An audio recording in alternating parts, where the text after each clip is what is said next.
ano passado. Uma vez no ano eu digo assim, eu não vou pregar. Eu vou tirar um mês para ficar em casa e vou ficar com a minha família. E no ano de 2023, eu disse, eu não vou pregar. Eu vou ficar só para Deus. Em novembro, os convites chegando, as agendas chegando, eu estava muito cansada. Porque do meio do ano para frente a gente cansa muito, porque é muito festividades nas igrejas. E eu tirei 30 dias de jejum. Que jeito?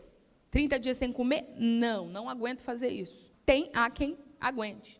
Mas eu começava à meia-noite e até 6 horas da tarde do outro dia. Mas, irmãos, pensa num jejum difícil. Um final de semana antes, Jesus tinha batizado a minha filha mais velha de 10 anos de idade com o Espírito Santo. Um final de semana antes, a minha última agenda antes de parar, Jesus tinha batizado mais de 40 adolescentes em um retiro. Eu falei, nosso Deus, Jesus está me usando demais. Agora que Deus vai me usar mesmo, com poder. Comecei o primeiro dia de jejum, 1º de novembro.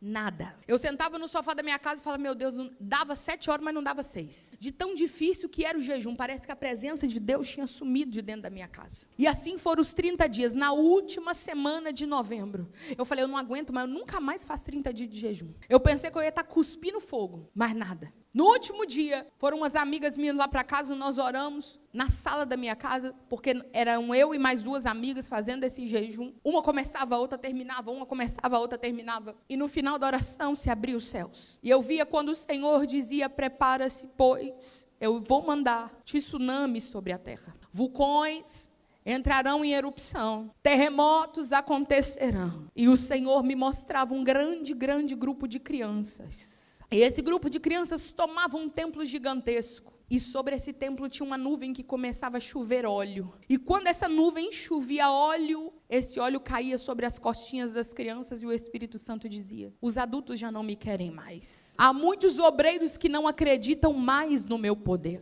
Há muitas irmãs que se dizem ser do ciclo de oração, mas não mais dão lugar à minha presença. Mas eu encherei quem quer ser cheio, disse o Senhor. E foque nas minhas crianças. De lá para cá, foram incontáveis o número de crianças que foram batizadas com o Espírito Santo e com fogo. Eu tenho visto, minhas irmãs, nas igrejas, um fenômeno acontecendo no meio pentecostal. Metade das irmãs dos círculos de oração não falam em línguas espirituais. Eu tenho visto um fenômeno que eu nunca tinha visto em igrejas pentecostais. Existem cooperadores e obreiros que nunca falaram em línguas espirituais. Eu tenho visto um fenômeno nas nossas ceias do Senhor. Não existem mais profecias que edificam a igreja. E alguém diz, o Espírito de Deus se calou. O tempo dos milagres cessou, não. É porque nós pegamos o nosso extintor. O extintor da murmuração, da televisão, do WhatsApp, do celular, da canseira, da incredulidade. E dizemos, Espírito. E o Espírito clama e grita, como gritou com João Batista, dizendo, prepara o caminho, prepara o caminho. Ele está vindo, prepara o caminho. Deixa eu concluir o testemunho do novembro. Encerrou o propósito, no outro dia eu acordei e falei, pronto, vou levar uma vida normal. Peguei o prato de comida, coloquei meio-dia, comecei a chorar. Eu chorava compulsivamente. Eu tenho uma poltroninha rosa, que é a poltrona de oração. Eu pedi para o meu esposo, carrega a poltrona, coloca do lado da cama que eu vou passar a noite em oração. E eu passava chorando.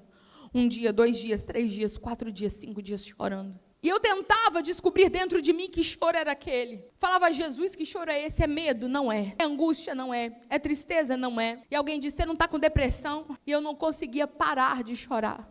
E a minha primeira agenda depois de novembro era o dia 6 de novembro. Eu cheguei na cidade em que eu fui pregar e os pastores lá sempre nos recebem muito bem depois do culto. Eu preguei. Enquanto eu pregava, eu não chorava. O Senhor tomou a igreja, mas depois, no final, veio de novo uma tristeza muito profunda. Os irmãos disseram, olha, nós não vamos poder te receber. Recebemos uma ligação de São Paulo, estamos indo para São Paulo. Mas compramos umas pizzas, vamos deixar a pizza na casa de um outro irmão, e lá você vai.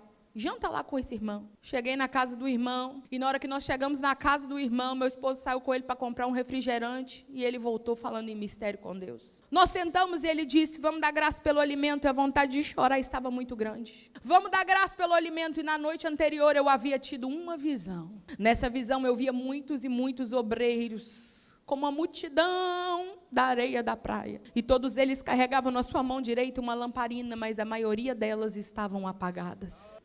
E eu chorava naquela madrugada do dia 5 para o dia 6 de dezembro de 2024, dizendo, lamparinas apagadas. Era a única voz que saía de mim. E na noite do dia 6 de dezembro, na casa do pastor, do outro pastor, ele falou, vamos dar graças pelo alimento. Ele se levantou, veio até mim, colocou a mão no meu ombro e disse, filha, na hora que você chegou até aqui, eu senti uma presença de Deus muito grande chegando, e eu fui tomado pela presença do Senhor. E assim te diz o Senhor, essa tristeza que você está sentindo não é sua e não é da terra. Eu te preparei durante 30 dias para que você sinta a tristeza do meu espírito em olhar a minha igreja. A visão que eu te dei é como está a minha igreja hoje.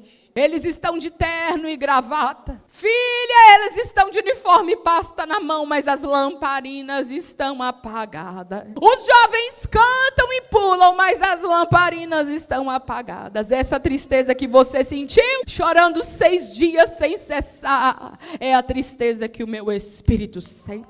Mas agora recebe da minha parte um refrigério. Foi subindo no refrigério lá da ponta do meu pé até a minha cabeça. Parece que alguém me pegou e me colocou deitada numa nuvem e eu flutuava.